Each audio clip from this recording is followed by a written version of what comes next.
Hello, and welcome back to part 2 on how to financially and mentally prepare for maternity leave and having a baby.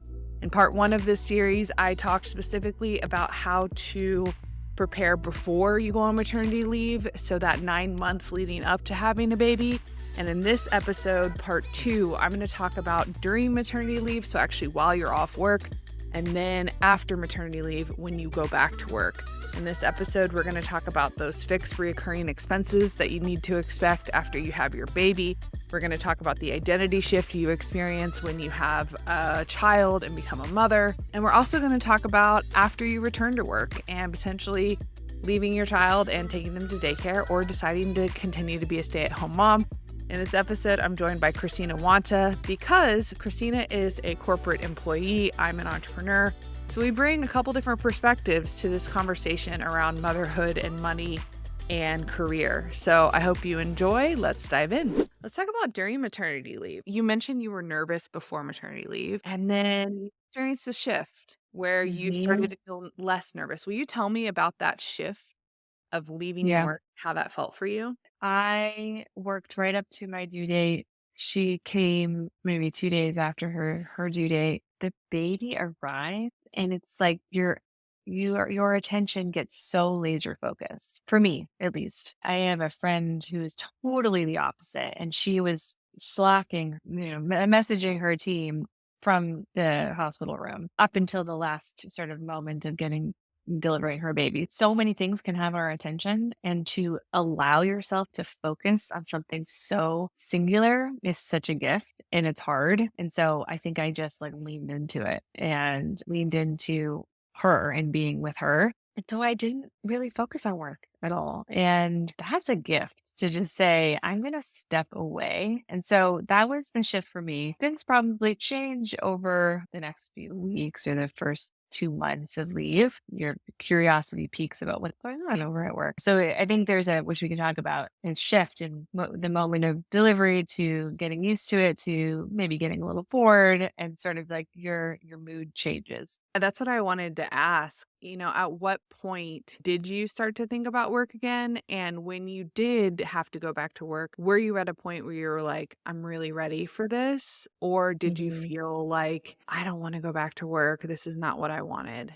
It's very interesting because I had my first before the pandemic and my second during the pandemic at the same company. And so before the pandemic, I had to commute to work. Leadership was changing. There was a lot of turmoil, a lot of change at the company. So going on leave during that time felt good. And then the idea of returning to that environment, I had concerns about going back and commuting back to work, getting dressed, putting makeup on, getting in my car, bringing all of my pump stuff, pumping during work. It was like laborious, like even thinking about doing all of those things. And so I struggled a lot. And so during my leave during that time, I had a whole transition plan where I was going to go out on my own and go back to being a freelancer. And I sort of was mapping out how am I going to do that? What's my plan of attack? So when I went back to work, it was November of 2019. And then not soon after that did the world shut down and our whole world changed.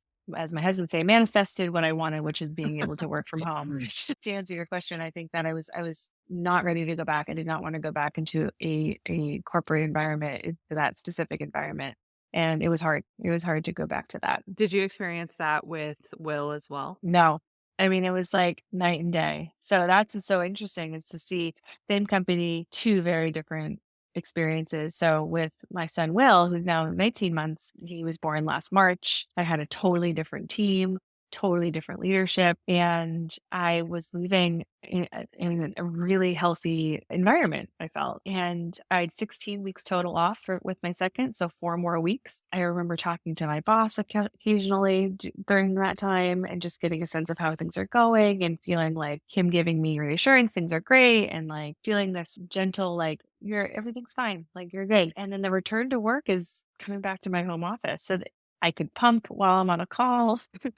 I didn't have to go into a dark, weird room to put my milk in a weird refrigerator. Like I just, it was just totally changed the whole dynamic of what it meant to be returned to work as a new mom. It's just like a way gentler transition. And did you notice any shift in the way that you were treated or viewed in your role after returning to work after maternity leave? I almost was transitioning into it thinking, I'm not a new employee, but I'm going to come in with like beginner's mind again to some extent. Like I'm coming back to the same team, but maybe things have changed. Let me be open to that. Like kind of being curious about the change. And I think that then you sort of like on ramp rather quickly. And in the case of my second child, I had a team I managed. And so I'm coming back into a to direct reports and making sure that they're clear and that they have support and that I'm helping them and I'm getting up to speed kind of quickly. And so I think there was sort of like, hey, you're back. Great. Let me like gently onboard you. And then it's like, okay, you're back into the role. So when you were on maternity leave, what were some of those new expenses that you had to start paying for the baby? I was breastfeeding. So I was doing that throughout my whole maternity leave. But leading into nursing, you also have to pump. So a breast pump and all of the accoutrement related to a breast pump. Check your insurance. Your insurance provider will often cover a breast pump. So make sure you check on that. If you're not breastfeeding, formula can be really expensive. I breastfed for 6 months with my second.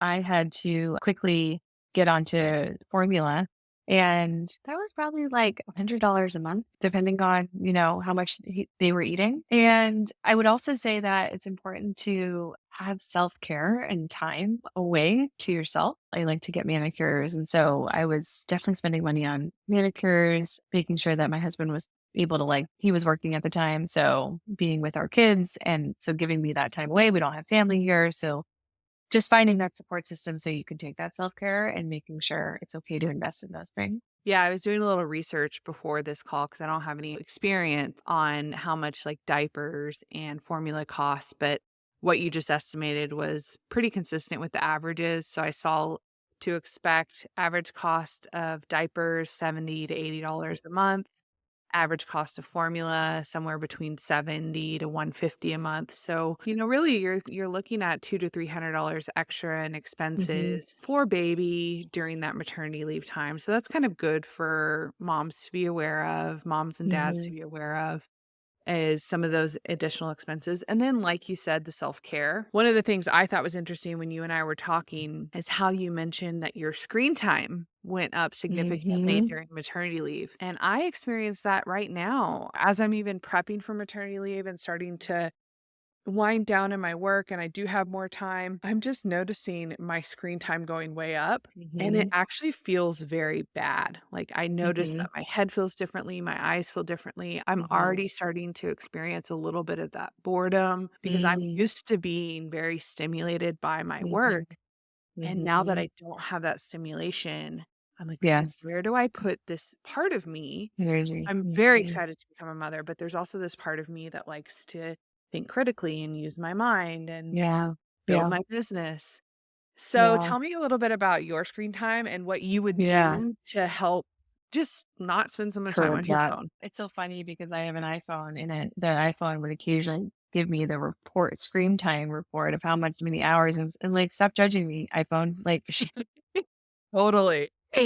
which actually was a doing its job. It was a cue to me to sort of pay attention to it. You're nursing a lot or you're feeding the baby a lot, the baby's sleeping a lot. But then I also was reading a lot of content and reading a lot of news. And I don't read a lot of news daily because I'm just sort of consumed with other content with work and then my kids. And so I don't dedicate time to news. And so not only was like my screen time going up and I was doing like online browsing and shopping more, my news intake was going up. And it caused a lot of anxiety for me because it was doomsday with the news and then this desire for wanting and needing with shopping. And it was just a recipe for like mental fatigue and anxiety. And so what I started to do was I did this with my second. I started to journal. I did it on my phone, but I started to notice connections between my career as a design manager and my role as a mother. And so I started to write like very short, like little essays almost on my phone of themes I was finding. I was walking a lot, I was nursing a lot. So these are moments to imagine or dream. And it gave me spaciousness to think about, oh, I see connections between what it's like to be a parent and what it's like to be a manager or a leader at work.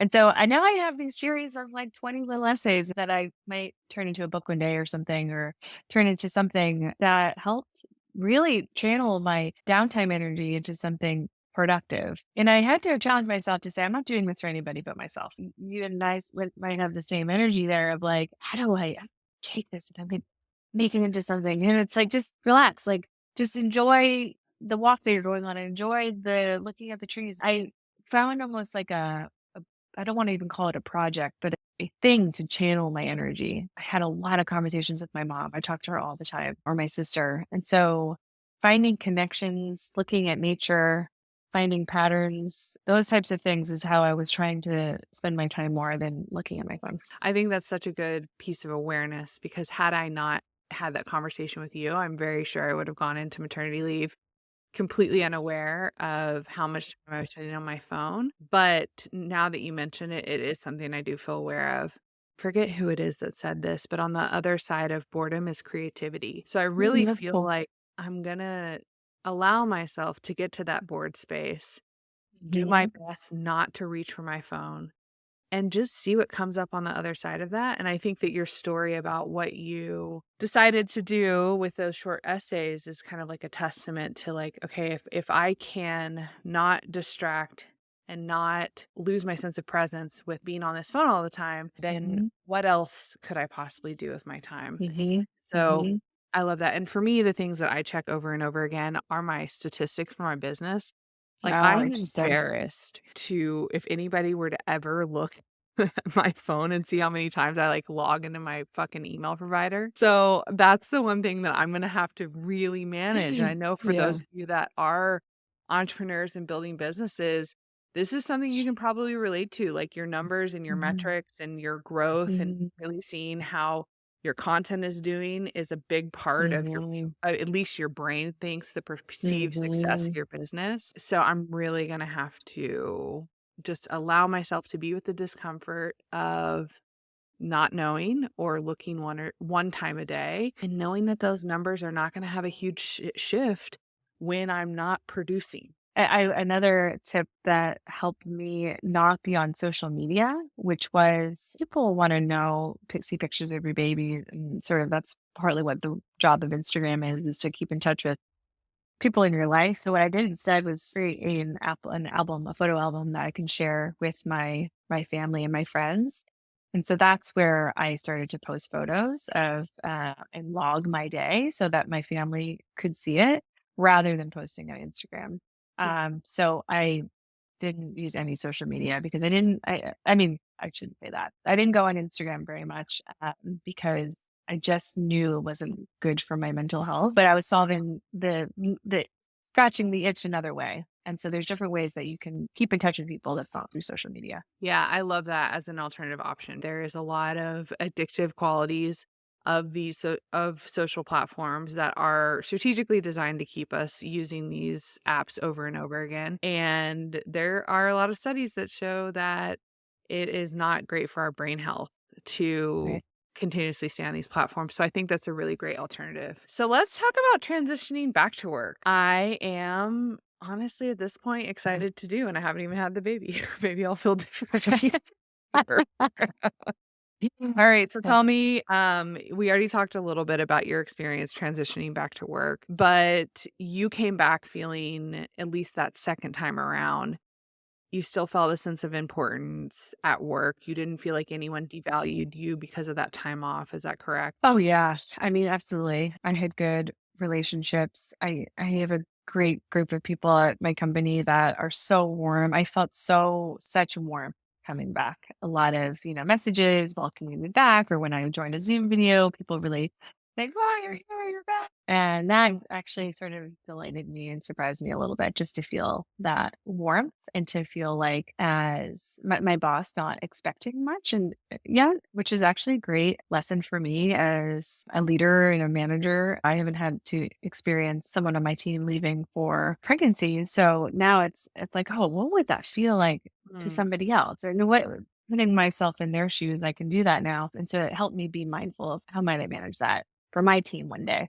So I felt a lot of warmth. And it's almost that feeling of like a new job or you're starting school and you're like not expected to do anything. Like there's something like riding that wave for me that was like, I'm going to just enjoy that. It quickly changes when you actually Yeah. have duties and responsibilities, but there's sort of like giving yourself the that on ramp is helpful. That's wonderful. It sounds like you had a really good experience transitioning back to work. And for those of you that don't have a good experience or feel like your position has been replaced or you're no longer in the same projects that you were working on previously, I think this is where you really have to take a deep, hard look at the company that you're working for. Because I think one of the main things is like, if you are not working for a company that does not value you, does not value your contribution, and you do feel devalued after having a child, then I think that that is a really strong indication that it's time to start looking for a new role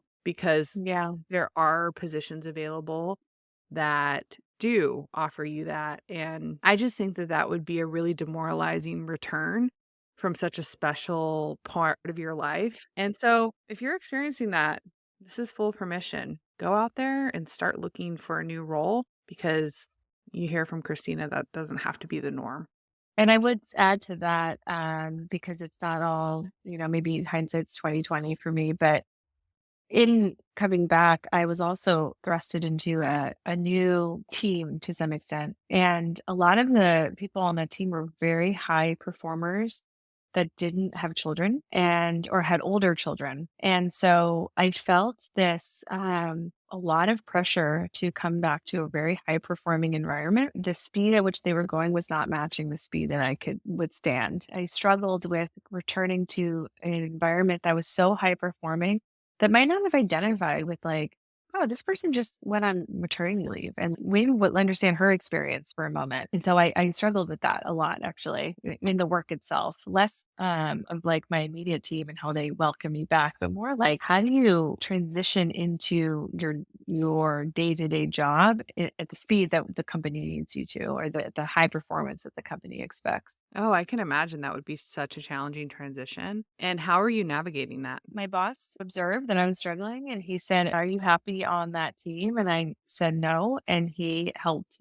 very artfully me transition out of that team. And I was really grateful for him for to spot that I was talented and had value, added value, and that it wasn't a match. And what happened was I had a lot of self-doubt and negative self-talk and imposter syndrome that I wasn't meeting their expectations and not operating at the caliber that they needed me to. I had feedback given to me about how I needed to be doing performing better. And I was just like, wow, like floored that like I don't feel like I'm performing. And so I had an advocate and I still do to say, no, you're good. And this isn't a fit. Either you have to self-advocate or you find an advocate to see that you are valued and good. And maybe there's just not a fit. I think that that is such good advice because I really believe that we go through seasons in our life. There are some Mhm. seasons where I can be so hyper productive, where I can operate at a really high level. And now I'm in a season where it is not like that at all. Getting pregnant for me, Yeah. like my brain chemistry changed. My ability just to push through severe resistance to doing something significantly decreased. It was Mm. like, nah, girl, you don't want to do that. Let's go take a nap. Yeah, that sounds good. And Yeah. I feel like my brain is softer, which for me has just like really decreased my output. But the output that I do put out has been really delightful and fun. I've really started to Mhm. integrate that into my work a lot more. And so I just think that there are seasons that we go through.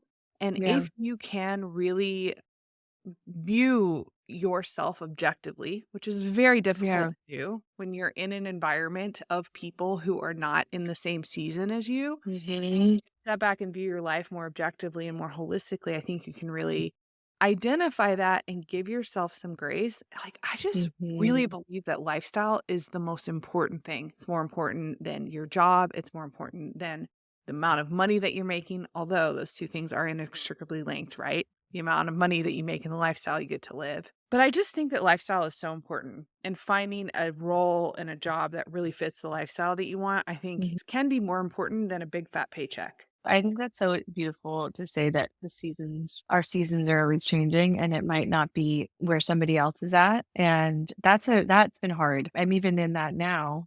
My son is 19 months. So it's been almost a year and a half that I've been back. And I'm still sort of like, I'm in a different pace. I have two little kids. I want to slow down rather than speed up, or I have to give my energy.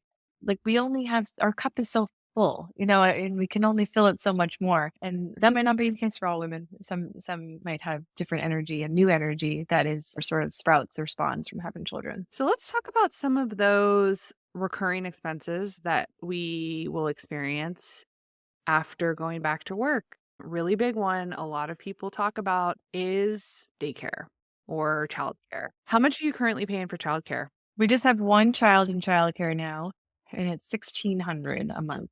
So when we had Ooh, both, it was 27. gosh, It's a lot of money. that's a lot of money for childcare to be able for both parents to go back to work. This is good for parents to be prepared for and to know about. Where I live in Wimberley, it's a little bit less expensive. Thankfully, I do forego a lot of convenience living out in Wimberley in a smaller town, but it's about 800 for a baby Mm. for daycare. And then I think when they start to get into toddler year or like over 1, it reduces down a little bit. Yeah. So I think our childcare is probably going to be somewhere around $500 to $800 a month, so a little bit less Mm. expensive, but still a significant cost. So how did y'all manage that financially? The daycare decision happens early. So if you're pregnant, get on a waiting list or start thinking about your childcare plan, whether it's a nanny or a daycare. And so we really looked at the nanny versus daycare situation. We don't have family here, and we had a limited amount of leave that we could take. And so we knew we had to do some type of daycare situation, or childcare situation, whether it was a nanny or daycare. Nanny is significantly more expensive, but there's pros and cons to that. I have a friend who did an a live-in au pair, and they loved her, and they sort of weighed the cost of that was less than daycare because then you had sort of the benefit of someone living with you and helping you and doing house things. They ended up doing for a few years for their children. We ended up shopping for a few different daycares, and the one ended up going with had full year-round care. Not all daycares do that. They offered food. Not all daycares do that. So we didn't have to pack breakfast or lunch or snack. Yeah. And they didn't take these like crazy long vacations over the summer. So a lot of daycares close during the summer, or they start late and they end early. We needed like 8 to 5 all year, like 365 day care, basically. And we just had really good vibes about it. It was a bilingual school, and we wanted a bilingual school for our kids. And so those are sort of the decision factors in making our decision. And then in terms of the cost, I don't think that we knew going into it, like similar to probably what you were feeling. And then as they get older, you're getting excited that the cost is going down. And so, as an example, with our daughter, she was in daycare with our son. But then, the moment she could go to pre-K at her elementary school, I was like, "Yes, we're doing that because it's a lot cheaper." Money sort of started to drive our decisions in some of those things. Yeah, which is totally understandable. I think that's the case for a lot of parents, especially with daycare costs being so high. I mean, Craig and I, as we start to navigate this, I mean, we are going to have to cut back on the amount that we put it towards our travel to be able to take care of some of these new expenses.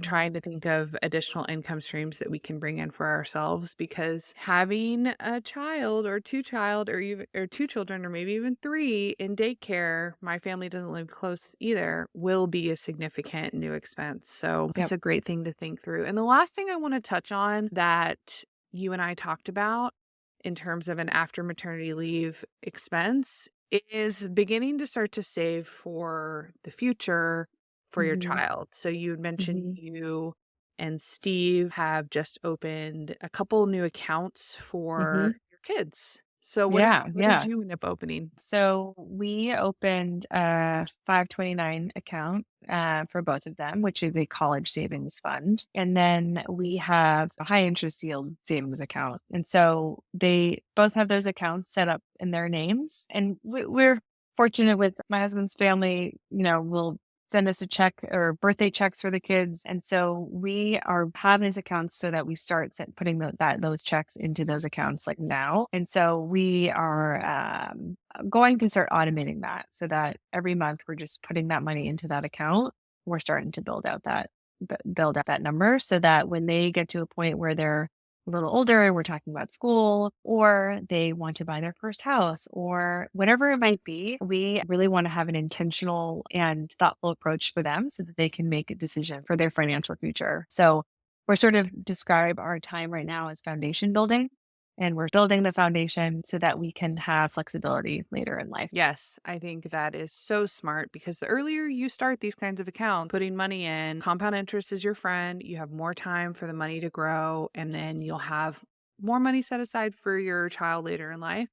I will tell you, my mother is going to be incredibly disappointed when I tell her that I don't want her to send any more things to my house. Moving forward, what I'm going to do the same thing. I want people to contribute to their accounts when it comes to birthdays, when it comes to holidays. And the reason why is because I'm really not a stuff person. I don't want a lot of toys around my house. I want to have a happy child who has things to do and play with, but like I just can't have a lot of stuff. Even some of the gifts that I've received today, I've received like 4 or 5 different kid photo albums. Like I don't need any more photo albums.